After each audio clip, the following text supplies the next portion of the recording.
Halo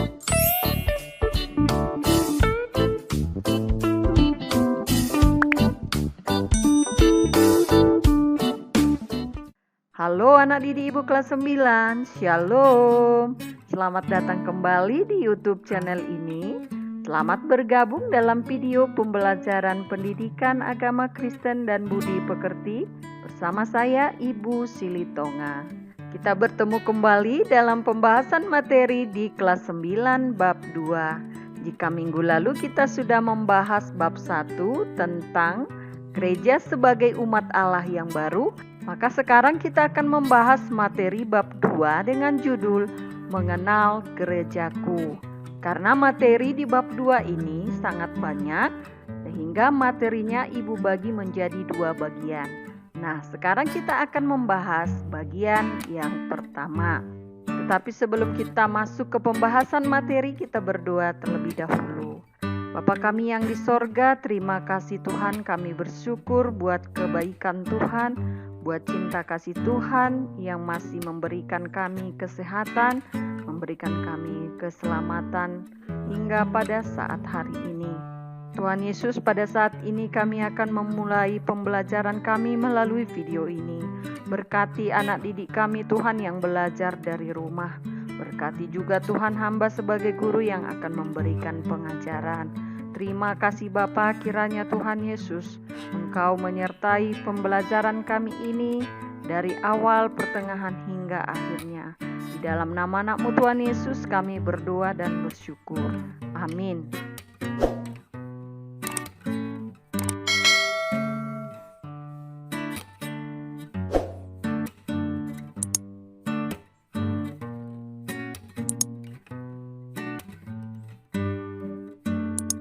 Nah, anak-anakku semua, yang menjadi bahan bacaan Alkitab kita untuk materi bab 2 ini adalah Yohanes 17 ayat 18 sampai 21, kemudian Kisah Rasul 15 ayat 1, 1 Korintus 1 ayat 10 sampai 13, 1 Korintus 12 ayat 9 sampai 27, dan Yeremia 29 ayat 4 sampai 7.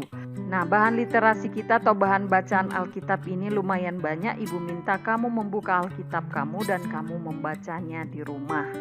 Nah, anak-anakku semua, sekarang kita akan memulai pembahasan materi. Kamu juga bisa membuka buku paket kamu mulai dari halaman 13. Jika minggu lalu kita sudah belajar tentang pengertian dan makna gereja dan beberapa pergumulan-pergumulan gereja masa kini, sekarang kita akan membahas mengapa begitu banyak gereja. Mungkin anak didik Ibu bertanya-tanya, mengapa banyak sekali denominasi gereja atau nama gereja yang ada di sekitar kita. Nah, kita lihat mengapa hal itu terjadi. Yang pertama, kita lihat dulu gereja yang terpecah-pecah. Kita lihat perpecahan pertama. Jadi ternyata gereja itu mengalami perpecahan sehingga berbagai macam denominasi gereja ada, khususnya di Indonesia. Tetapi sebelumnya kita lihat dulu apa perpecahan yang pertama sekali di tubuh gereja. Pada perjamuan terakhir bersama murid-muridnya, Tuhan Yesus berdoa agar murid-muridnya dan semua pengikutnya tetap bersatu. Dalam doanya Tuhan mengatakan, supaya mereka semua menjadi satu sama seperti Engkau ya Bapa di dalam Aku dan Aku di dalam Engkau, agar mereka juga di dalam kita, supaya dunia percaya bahwa Engkaulah yang telah mengutus Aku. Ini bisa kita baca dalam Yohanes 17 ayat 21. Nah, tampaknya sejak awal Tuhan Yesus itu sudah menyadari bahwa murid-muridnya itu akan terancam perpecahan. Doanya itu menunjukkan bahwa kesatuan murid-murid dan pengikutnya sangat penting, karena kesatuan itu mencerminkan kesatuan Yesus dengan Bapanya yang di surga. Meskipun Tuhan Yesus telah berdoa memohon kepada Allah Bapa agar murid-muridnya dan kita semua para pengikutnya tetap hidup dalam persatuan, tetapi pada kenyataannya perpecahan itu terjadi. Inilah perpecahan yang pertama.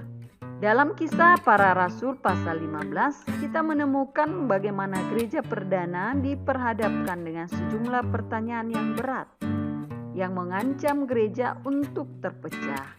Ketika itu muncul pertanyaan yang sangat mendesak. Apakah orang-orang bukan Yahudi yang ingin menjadi Kristen harus terlebih dahulu menjadi Yahudi? Dalam menjawab pertanyaan tersebut muncul dua kelompok dalam pemimpin gereja. Jadi ada dua kelompok yang muncul pada gereja perdana. Yang pertama kelompok Petrus dan Yohanes. Mereka mengatakan untuk menjadi Kristen mereka harus terlebih dahulu harus disunat. Lalu mereka diwajibkan menjalankan seluruh hukum Taurat. Jadi mereka mengatakan bahwa untuk menjadi pengikut Kristus harus terlebih dahulu melakukan tradisi-tradisi Yahudi seperti disunat dan melakukan seluruh hukum Taurat. Sedangkan kelompok Paulus mengatakan bahwa untuk menjadi Kristen, menjadi pengikut Kristus, orang tidak perlu menjadi Yahudi terlebih dahulu. Mereka dapat langsung datang kepada Kristus dan tidak perlu lagi dibebani dengan aturan-aturan Taurat. Jadi munculnya kedua kelompok ini memicu perpecahan dalam gereja mula-mula. Ada yang masuk ke kelompok Petrus dan Yakobus dan ada yang masuk ke kelompok Paulus. Ini sudah terbagi dua pada masa itu. Nah, karena adanya perdebatan antara dua kelompok tersebut sehingga diadakanlah sidang di Yerusalem pada tahun 50 Masehi. Persidangan di Yerusalem ini dikenal sebagai Konsili Yerusalem atau Konferensi Apostolik. Pada akhir persidangan itu dicapai kesepakatan untuk memberlakukan peraturan minimal untuk orang Kristen. Jadi konferensi apostolik ini bertujuan untuk membuat syarat-syarat bagaimana bisa menjadi Kristen. Nah, kita lihat apa syaratnya.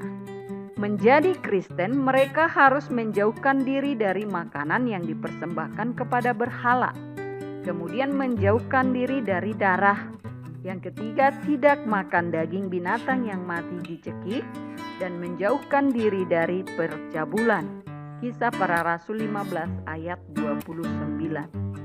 Jadi keempat peraturan ini sudah dianggap cukup untuk menjadi seorang Kristen. Sehingga menjadi Kristen tidak berarti menjadi Yahudi terlebih dahulu. Jadi ada 4 syarat ini yang menjadi keputusan pada persidangan di Yerusalem pada tahun 50 Masehi. 4 syarat ini jika dipenuhi sudah bisa menjadi Kristen. Tidak harus disunat, tidak harus melakukan tradisi-tradisi Yahudi terlebih dahulu. Nah, sekarang kita lihat bagian B, perpecahan berikutnya. Ternyata perpecahan pertama itu tidak berakhir sampai di situ. Ada perpecahan berikutnya. Perpecahan yang diselesaikan di konferensi di Yerusalem itu bukanlah yang terakhir. Kita menemukan banyak perpecahan lainnya sesudah itu. Kita lihat perpecahan berikutnya yaitu di Korintus. Terjadi perpecahan gereja ketika orang-orang saling berkelompok berdasarkan rasul-rasul tertentu.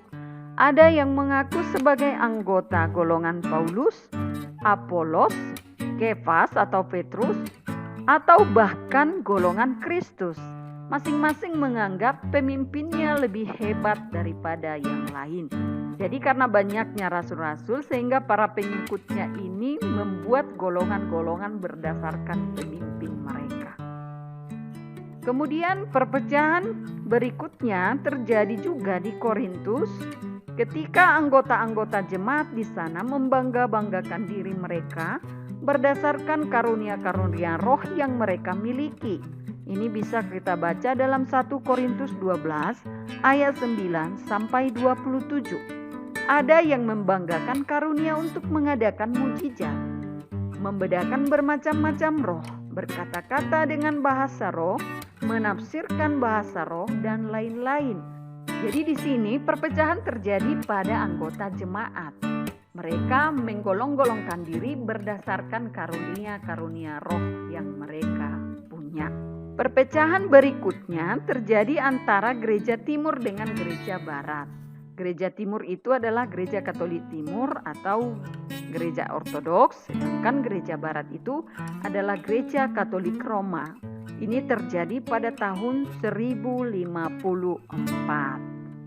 Perpecahan berikutnya terjadi pada tahun 1517 ketika Martin Luther memakukan 95 dalilnya di pintu gereja di Wittenberg yang isinya mengkritik praktek-praktek yang dilakukan oleh gereja Katolik saat itu, seperti penjualan surat-surat pengampunan dosa, pengumpulan relikwi-relikwi orang-orang kudus untuk meningkatkan kesempatan untuk lepas dari api penyucian, dan lain-lain.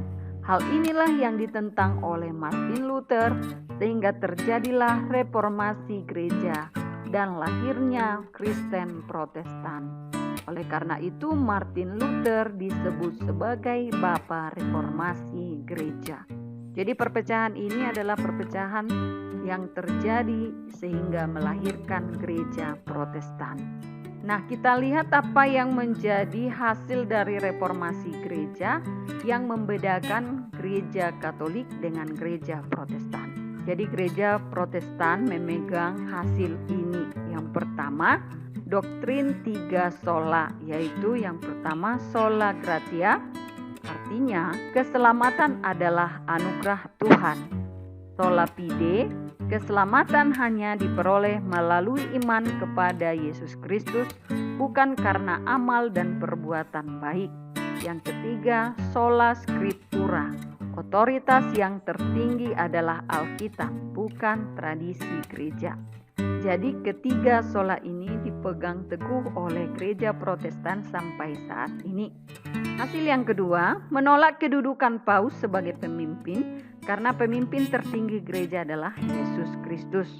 Yang ketiga, mengakui 2 sakramen karena hanya kedua sakramen itulah yang diperintahkan Yesus untuk dilaksanakan, yaitu baptisan dan perjamuan kudus. Jadi kita gereja Protestan hanya memiliki 2 sakramen, yaitu baptisan dan perjamuan kudus. Kemudian hasil berikutnya, menolak praktek selibat, artinya tidak menikah bagi para pendetanya. Dan masih banyak lagi, tetapi ini yang ibu buat ini adalah hal-hal yang lebih mendasar. Kemudian perpecahan-perpecahan lainnya terjadi terus, terutama ketika terjadi perbedaan pemahaman tentang ajaran ataupun praktik ibadah dan organisasi gereja. Seringkali pula pertikaian antara individu-individu tertentu yang memecah belah gereja. Hubungan yang rusak menyebabkan satu atau beberapa orang keluar dari gereja itu lalu mendirikan gereja baru. Inilah fenomena yang ada pada saat ini dalam kehidupan gereja masa kini. Ketika ada perpecahan di gereja itu, beberapa jemaatnya contoh tidak cocok keluar dan membentuk gereja. Itulah yang menyebabkan sehingga begitu banyak bermunculan denominasi gereja. Nah, anak-anakku semua, setelah kita belajar materi bab 1 dan bab 2 ini, sekarang yang menjadi pertanyaan, yang memberi nama Kristen itu siapa? Apakah nama Kristen itu langsung turun dari surga? Atau apakah Yesus sendiri yang membawa agama Kristen? Jawabnya tidak. Jadi yang memberikan nama pengikut Kristus itu disebut Kristen adalah manusia sendiri. Jadi sekarang yang menjadi pertanyaan, di manakah pertama sekali pengikut Kristus disebut Kristen? Silakan kamu cari di Kisah Para Rasul. Ibu kasih clue-nya di atas pasal 10. Jadi kamu baca dan jawabannya kamu ketik di kolom komentar video YouTube ini. Nanti dari sana akan Ibu ambil penilaian. Nah, anak-anakku semua, demikianlah pembahasan materi bagian 1 di bab 2 ini. Minggu depan kita akan melanjutkan pembahasan materi bagian yang kedua dan evaluasinya. Tuhan Yesus memberkati dan terima kasih. Shalom.